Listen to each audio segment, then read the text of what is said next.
Welcome to Focus Garage. Today we're going to talk about the new Corvette ZR1. We're going to talk about the engine, we're going to talk about the aerodynamics, and we're going to talk about some other tips and what we like about this car.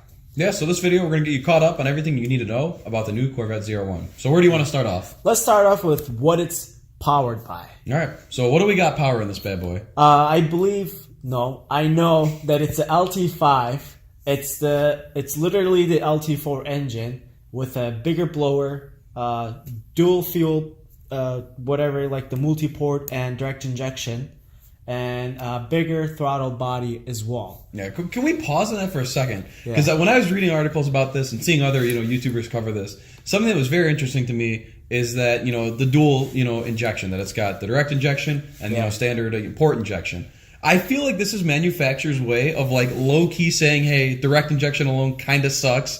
So like in order to prevent carbon buildup and make sure there's consistent fueling, let's double this up here. Yeah, I mean, direct injection it's good. Wonderful. Yeah. I mean, it works tremendously and improves fuel economy and power as well. But it has its downfalls. Yeah, carbon buildup is one of the downfalls on the intake. The back of the intake valves. Yeah, back of the intake valves. So that's the problem. And with multi-port injection, you can fire them up to clean it up a little bit. And during like cold start and whatever, you can use your multi-port injection. And when you're going when you're driving regularly, car can lean out safely using direct injection to improve fuel economy. I mean, that's something. It gives you the best of both worlds. Yeah, though. I mean, something that you don't really talk about having a Corvette or looking at a Corvette fuel economy. But there's still engineers that care about that and make that matter when they're building this car. I mean, Corvette is a fuel economy car too. I mean, why else do they have 7th gears in these new ones? Yeah, like 7 gear turning 1,500, 1,200 RPM. That's 75 miles an hour. 75 miles an hour, you're actually saving gas. Keep your Prius. But anyways, continuing on about the power plant. How many coolers does this thing have? Oh, this has 13 heat exchangers. Z06 had 8, and we know what happened to that. It still ran really, really hot. So GM is like, let's put 5 more in there, and then bump it up to 13 to make this cool, like running cool. And there was a lot of testing done at the tracks, and there was a lot of pictures on Nürburgring and running around Detroit. So we know that they tested it, tremendously to get this car running cool. Yeah, I mean, Chevy takes this car very, very seriously. This is the top dog Corvette. So this is like a 911 GT, GT2, GT3 RS, GT2 RS competitor. So I'm very curious to see what this is going to run in Nürburgring, actually. Yeah, I'll be very interested to see some magazines get a hold of this car and kind of see what they feel about it versus, other kind of cars that it competes with there. Yeah. But kind of with that being said, being the top dog Corvette, Chevy did put a lot of testing into this car to make sure, like you said, that it doesn't have cooling issues, that it does perform in the way it's supposed to, and that something that's touchy to a lot of people is that the pieces on the car are functional. We were talking about before the video that the car's got a redesigned front bumper. It's got that big spoiler that you see in the back of the car. It's optional. It's optional, but if you want the real downforce and you want the car to perform at its optimal level, definitely something that you're going to want to get with it. But the looks are going to be very like hate it or love it for certain people, because I know it's very on the extreme edge. But like you were saying, it's to serve a purpose. Yeah, this is not C7 is not a good looking car, to be honest. Depends who you ask. Yeah. But, I mean, let's look at the C7 ZR1. Like, from the front, it's not a good-looking car. From the rear, it's like it has that huge wing or, like, the side canards in the front.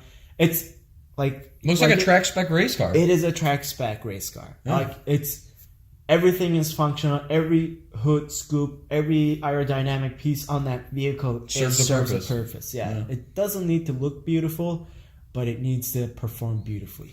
But you gotta love what Chevy did here. With the chassis getting stronger and stronger and stronger through every Corvette generation, you can now get yourself an automatic Targa top ZR1 Corvette. Yeah. So because the chassis is so strong and the top piece serves no structural rigidity to the car, you can go ahead and pop it off there. So these are Targa top vehicles now. So before, when you got the Z06 or the ZR1 back with the C6, you were stuck with the fixed roof there. Yeah. Now, you go ahead and let your, bald head flow in the air there when you're cruising down in your Corvette.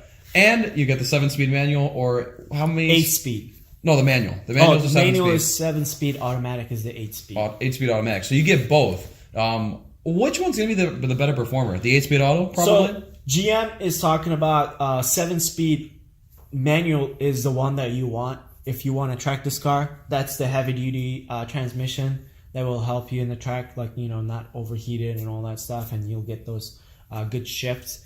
But they're saying that 8-speed automatic is still a notch up, the Z06 8-speed automatic. So it says that they actually did some... It's specific to this car. It's not like they just pulled it out of the Z06 and threw it in the Z01. That's what they're talking about. Yeah, that's what they're saying. I'm not sure if they actually changed anything internal. Maybe cooling-wise, maybe it has a separate transmission cooler or bigger transmission cooler in there to help cool the automatic transmission, but that's what they're saying. You know what I always think of, to just kind of sidetrack for a second, when you say this car's got, 10, 12, 13 coolers or whatever, think of how many gallons, quarts, ounces of liquids there are in this car. Like coolant, oil, diff fluid, trans fluid. There's got to be just so much fluid in this car. Only weighs 36 more pounds than the Z06. That's phenomenal. That really is. For a car that makes how much horsepower? 755 horsepower and 715 pounds of torque. It really raises that question, because when I heard them talking about, there's going to be a C7 ZR1, and you look at the C6 ZR1 and you're like, how do you have a car that performs more than that? And I bet this car will run circles around a ZR1 on the track, because that really wasn't a track car. That was just a high horsepower kind of more or less straight line car. I would say it was like if this is like ZR1 is a hardcore track car, that's like a Z06 is a medium. Don't discount it. Yeah, don't underestimate. But in comparison to what they're bringing now, I mean, it's worlds different. This is the top dog of Corvettes that you want to buy if you haven't got one, and you have 140, 150, whatever. Just burning a hole in your pocket. You want to spend it. This is the car you want. Yeah, you don't want the base Stingray. You want to go for the top dog. Z06 isn't cutting it anymore. You don't want to worry about overheating. You need 100 more horsepower. Yeah, you need it. You need it. It's not like you want it. You need it. Fix. Yeah, right. I mean, overall, this is something that another one, kind of like the Demon, that I feel like it's so cool that manufacturers are still allowed to make cars like this. Where they're only going to sell less than 5,000 probably. Something around the lines of that. But it's like, to have a car that accounts for such a small amount of their sales, that's still such an important core value to them, and you still have a design team and engineering team building a car like this. A lot of research coming to this point. Like you're saying, the testing. You know how long this car's probably been tested for? It's crazy. Yeah. I think it roughly takes about 5 years for a car to start from being like a project at the company to getting started testing and then release. That's about roughly 5 years from concept board to being in the hands of people. So that's a lot of time they spend on this car. So I'm hoping that it would be a perfect car on the track. Nobody has seen it we've seen it on a professionals driving the car on the track, but we haven't seen enthusiasts driving it. So we will see how that's going to be different than the professionals. Maybe they are still overheating. We don't know. We don't know, what the final line is with it. But come springtime, late spring or whatever, we're going to start seeing these cars, and you're going to see, what Motor Trend, Car and Driver, all the magazines have to say about it, and people are going to start owning these. You're going to see people on Facebook pages, on forums. Yeah, spring 2018, you can get one. So definitely. I mean, do you have any final thoughts on the car? Do you like it? Is it something that you would want? Does it not do anything for you? So as an engineering standpoint, it's a marvelous vehicle. Like the front end, it has those openings for the maximum cooling and maximum downforce on the front. You have those cannons to help put the nose on the front, nose on the ground when you're turning, and then you have that huge wing in the back. And one thing that I saw was something that I thought it was cool. When you open the trunk, there's maybe a quarter inch, between the big wing and then the trunk is quarter inch, space you got.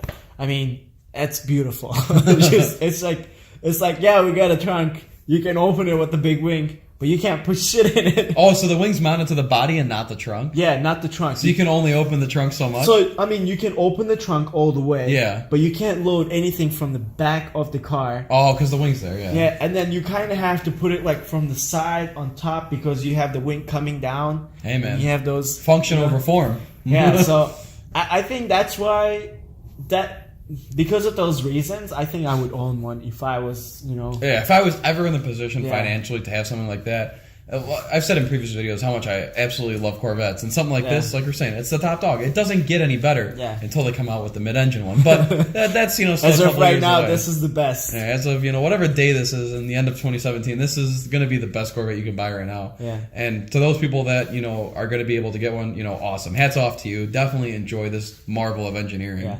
Let's talk about the hood. Actually, have you seen the hood? I have. It's like how it has like a hole in the middle. Yeah. And it's like apparently GM was like they were saying that nobody liked the glass spot on the and then C6.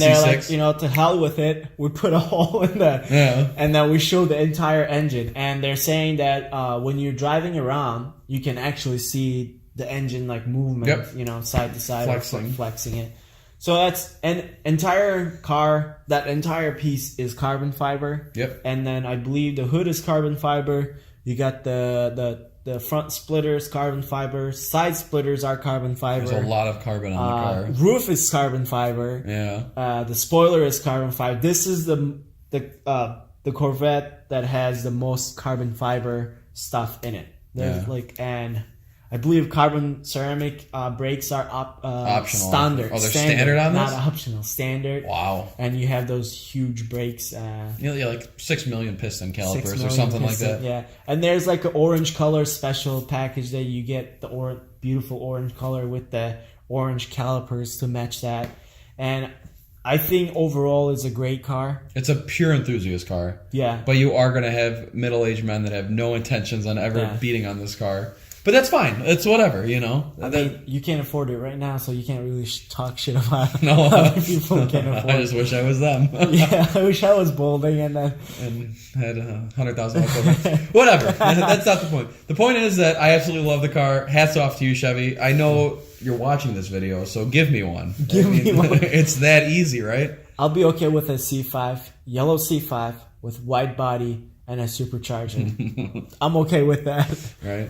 That's a good car. So definitely, we will do probably another update regarding the ZR1 as it gets closer to release or once we start to see them, because this is a car that Andre and I both really much enjoy, and we want to kind of cover it, through its stages. Yeah, I would like to show you guys what the specs for 0 to 60 time. Yeah. I know a lot of people don't care about it, but that tells you how much accelerates, and can it use that 700 something horsepower? Yeah, can you put it down? Because I think the Z06 makes around 3 seconds. It's fast. Yeah, and then this should be 2.5, maybe 2.6, something like that. We'll see. 0 to 60 with all that power. So we'll like to share those, and then maybe we'll see some around here, and then share you guys. And see how my Focus can do. Close race. Very close race. But I think that's pretty much going to wrap it up for this one, right? Yeah. Thanks for watching. Kudos to all. Make sure you share this video with your friends. Subscribe if you haven't subscribed. And comment below if you are ordering one. Or if I will fly out to you if you're in the country. Or what do you think about it? What do you think about this car? Do you think it looks beautiful or ugly? Do you think it's a nice price? Well, we didn't really cover the price, but Yeah, we said 130 to 150 is what's projected. Do you think that's fair price?